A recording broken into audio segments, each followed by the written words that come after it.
launching AI Center of Excellence atau AICOE dari Telkom Group ini merupakan bagian dari komitmen perusahaan dalam tentunya mendukung mempercepat pertumbuhan ekonomi digital Indonesia dengan memanfaatkan kecerdasan buatan alias Artificial Intelligence atau AI. Nah, tapi untuk mengetahui lebih lanjut soal inovasi terbaru dari PT Telkom Indonesia ini sudah bergabung dengan kami, yakni Pak Faisal Rohmat Jumadi, Direktur IT Digital PT Telkom Indonesia. Pak Faisal, selamat pagi. Selamat pagi, Mbak Okto.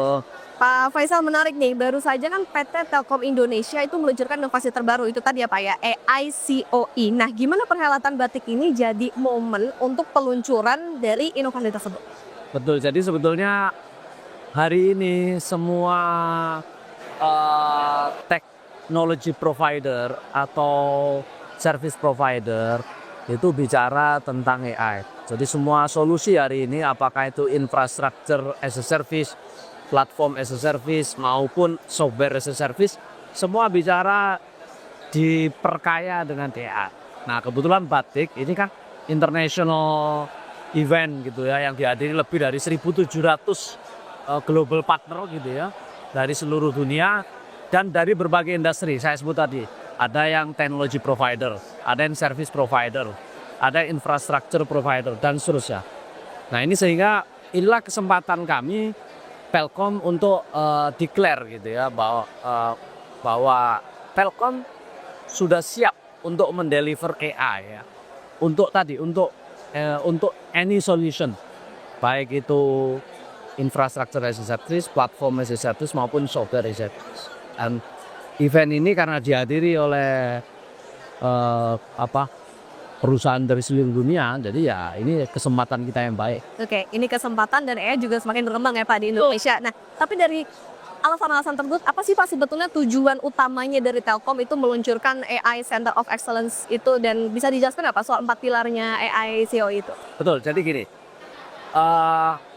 AI itu tidak hanya soal solusi teknologi ya, tapi ini juga terkait dengan edukasi. Jadi tidak banyak perusahaan itu sebenarnya paham tentang AI. Apa sih AI itu ya? Memang sekarang AI jadi buzzword gitu ya. Dan orang kenalnya AI itu ya ChatGPT, DeepSeek gitu kan, lama dan seterusnya gitu. Tapi sebetulnya AI itu much more than that.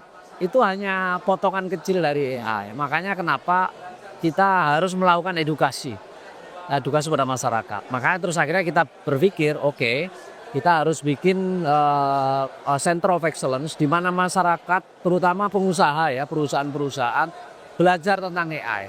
Nah, jadi kita punya dua approach nih. Kita sebut Phygital, ya, Physical and Digital Centers gitu. Jadi membuat pusat-pusat pembelajaran edukasi, baik itu secara fisik yang nanti ya tersebar di 9 kota besar dulu ya, karena ini target marketnya kan perusahaan dulu nih yang kita edukasi ya, supaya perusahaan besar, perusahaan menengah maupun UMKM bisa belajar tentang solusi AI yang bisa meningkatkan produktivitas mereka. Nah, gitu yang pertama gitu. Nah, yang satu nanti kita punya digital experience untuk solusi AI itu sendiri. Jadi kira-kira seperti itu, makanya terus kita sebut the Center of Excellence. Karena kata center itu kan berkonotasi dengan physical ya, dengan lokasi gitu. Jadi kita punya tadi physical location and digital collaboration. Itulah yang kita sebut dengan AI Center of Excellence. Oke, nah 4 pilarnya itu apa sih Pak sebutnya? Jadi gini, 4 pilar AI ini saat kita dalam mendeliver solusi AI, kita tidak bisa sendirian Mbak, gitu ya. Kita harus berkolaborasi dengan semua pihak, karena biasanya customer kalau sudah paham tentang solusi AI, dia maunya cepat deploy. Implementasinya mau cepat. Hari ini minta, kemarin harusnya jadi gitu kan. Jadi saking cepatnya. Maka untuk memberi solusi yang cepat, kita harus berkolaborasi dengan semua pihak yang bisa melengkapi solusi AI-nya Telkom. Kampus itu penting ya. Jadi pihak kampus ini penting kita ajak ya. Kemudian kita harus pihak-pihak swasta gitu ya. Jadi private sector yang punya kompetensi di bidang AI. Apakah itu tadi teknologi provider, apakah itu sistem integrator, atau itu implementer AI, atau pemilik platform AI. Nah, ini the second di second pihak yang paling penting. Kalau kampus tadi kenapa? Karena setiap kampus apalagi teknologi kampus itu selalu punya innovation research center, innovation center, product center. Itu semua kampus seperti itu. Jadi, nah gini, riset AI banyak di kampus. Yang masih jadi research belum jadi produk. Nah ini yang kita ajak kerjasama, nanti kita jadikan produk. Yang kedua tadi pihak swasta, pihak teknologi provider. Kemudian yang ketiga kita harus punya play court ya. Bagaimana startup yang tertarik di bidang AI, dia bisa membuat solusi-solusi AI yang spesifik unik. Maka harus ada infrastruktur AI kita sediakan ya, GPU as a service ya.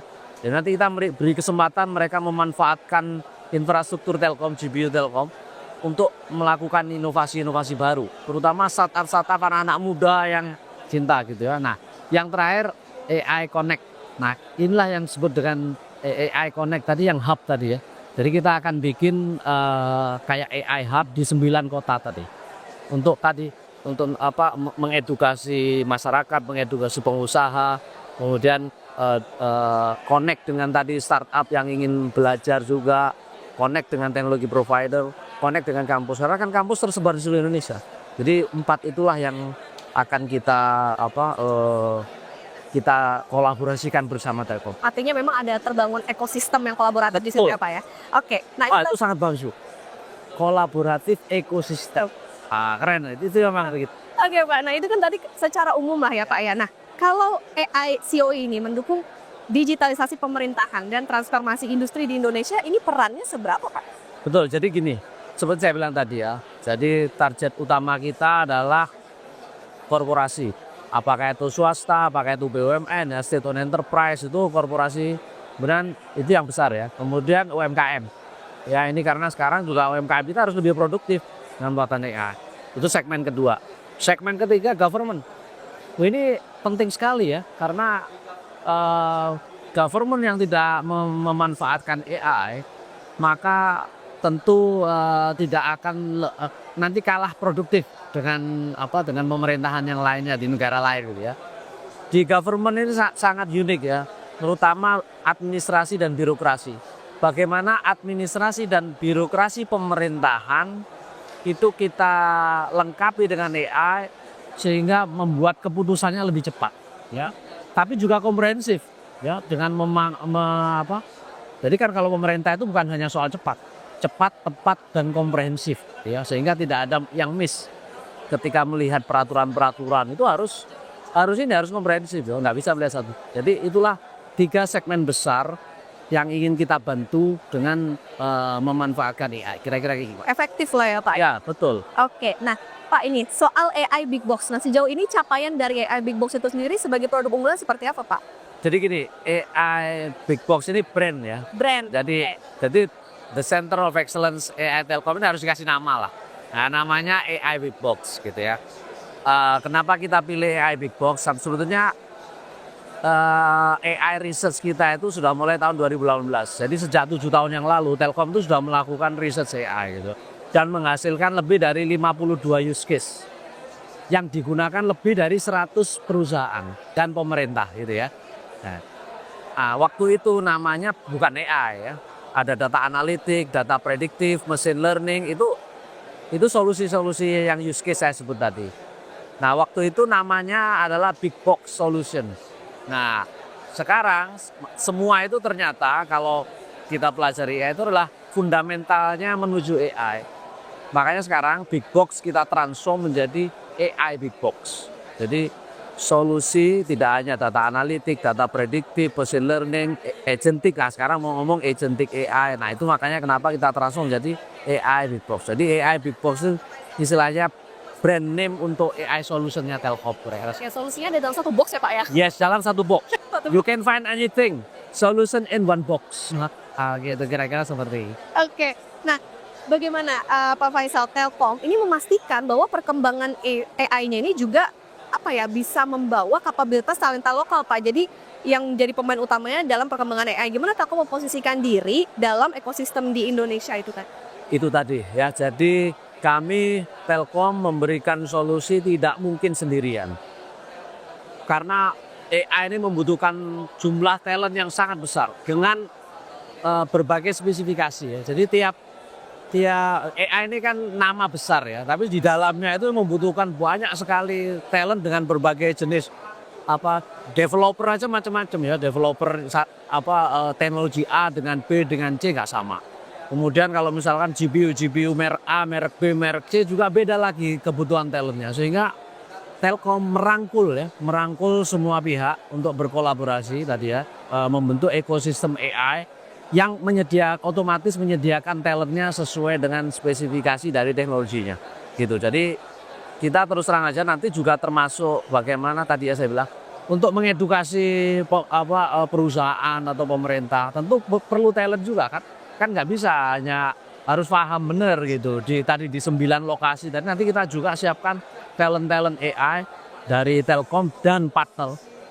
Nah ini untuk melakukan edukasi pada target segmen yang saya sebut. Nah, oleh sebab itu ini memang penting di acara ini sebetulnya kita nanti mengajak para partner AI untuk mengisi The Center of Excellence AI Telkom yang ada di 9 lokasi itu. Jadi mereka bisa display produk AI-nya atau solusi AI yang sudah pernah dilakukan oleh para mitra, kita tayangkan di sana. Nah, kita sediakan talentnya untuk melakukan edukasi sehingga di sana nanti akan orang datang jadi tercerahkan gitu ya, enlightening karena oh iya ternyata AI seperti ini, kira-kira seperti itu. Ada trickle down effect-nya ya Pak ya? Oh ya, otomatis ya, talent AI hari ini milenial lah ya. Ini satu Gen Z gitu ya Pak ya? Exactly, jadi hari ini 90% talent AI itu anak-anak muda ya. Anak-anak muda yang punya keinginan belajar, punya keinginan maju. Itulah yang kita ajak bersama-sama untuk tadi memperkaya, enriching AI Big Box tadi. Oke, luar biasa. Semoga semakin berkembang ya Pak ya, Ya. ICOI-nya itu. Terima kasih Pak Faisal Rohmat Jumadi, Direktur IT Digital PT Telkom Indonesia atas perbincangannya soal peluncuran inovasi terbarunya PT Telkom Indonesia nih ICOI. Semoga bisa menjadi strategi juga ya Pak ya untuk bisa memimpin dalam industri telekomunikasi Indonesia, dan semoga ICOI ini tidak hanya bermanfaat buat pemerintah aja tapi juga masyarakat ya Pak ya. Terima kasih Pak Faisal. Ya, terima kasih. Yuk, Pak. Ya. Nah, kedua itu kebijakan kami dengan Pak Faisal Rohmat Jumadi terkait dengan AICOE. Nah, untuk informasi lebih lengkapnya mungkin bisa dicari juga ya Pak ya, gitu ya, informasi lebih lengkap di Telkom. Dan saudara, sampai jumpa lagi, kami lanjutkan usai jeda.